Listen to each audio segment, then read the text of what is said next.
How to cancel a scheduled payment in PNC. Hey everyone, welcome back to the channel.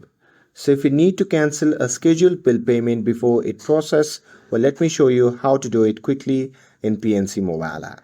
So now without further ado, let's get started.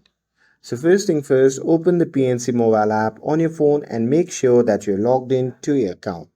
And now here, once you are inside the app, you can just tap on the three dash icon shown in the top left corner of the screen and then select Pay Bills or Bill Pay option. And after that, you just have to scroll through your scheduled payment list and find the payment that you want to cancel. And there you just have to tap the payment and then choose the cancel payment option. And after that, you just have to confirm the cancellation when prompted. And once confirmed, the payment won't be processed.